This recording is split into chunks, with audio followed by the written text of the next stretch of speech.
Hello, I'm Ann Stevens. I serve as an assistant state's attorney for the behavioral and mental health courts here in Winnebago County. My role as an assistant state's attorney is to handle special cases in a specialized courtroom. I handle mental health treatment, drug treatment, and other behavioral related cases that have ended with somebody being wrapped up in the justice system. Before the creation of this position, these kind of cases were handled in various courtrooms around the courthouse, and nobody had the resources or the combination, if you will, to recognize that, hey, what if we had this specialized track or this specialized courtroom to help individuals with these issues and offer them treatment instead of just prison? And that's, in a nutshell, how problem-solving courts were born. I am the only prosecutor in these courtrooms, so I do have people from within my office, be it either administrative professionals, victim service providers, and other attorneys come and ask me questions about, hey, this person has done XYZ, can we get them ABC and see if we can make these things mesh? And right now, that person in the office is me.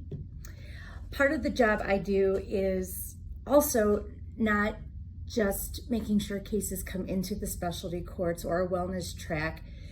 They have to meet, obviously, criteria that are set either by agreement or within the parameters of state law.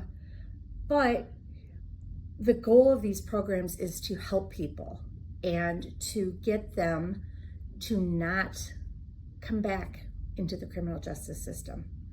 Oftentimes there are underlying issues such as mental health, behavioral health, or substance abuse issues that might have been a catalyst for whatever charge they have acquired and brought them into the system. We want to break that cycle. And a lot of times these courts are referred to courts of last resort. This might be the last shot they get before they go to prison for a nice hefty chunk of time. With the implementation of the Pretrial Fairness Act back in 2023, individuals are not incarcerated or held in pretrial detention as long as they used to be. So sometimes it's only a quick touch with the jail or a mental health provider in the jail. We need to get them as soon as we can to get the process moving so we can get them on the road to recovery.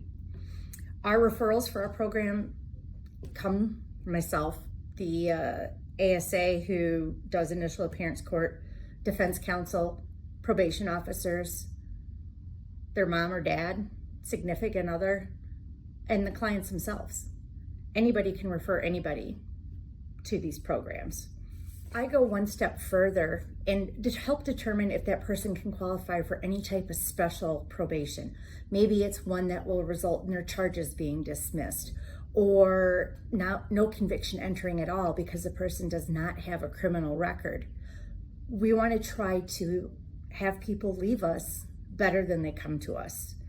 And if we can help eliminate some of those roadblocks by certain felony convictions, not all of them will be dismissed, mind you, but if we can help that is fantastic, because the felony conviction can result in people not being hired, not being able to get financing to go to school, not being able to get certain licenses, either professional or commercial driver's licenses. And frankly, it stops them dead in their tracks. We want to keep them moving forward. Part of the 1/2 cent sales tax that has been generated here in Winnebago County and is utilized by the state's attorney's office for mental health services. While we are not a treatment provider, we are directly related in making that connection happen, either through the problem-solving courts, our wellness track for individuals that have nonviolent misdemeanor offenses that just might not know how to get connected to services. We make that connection for them. and again, keep them moving forward. My role is to help make people better so we have a better community. And my position is possible by the Winnebago County Mental Health Board 1/2 cent sales tax, which I very much appreciate.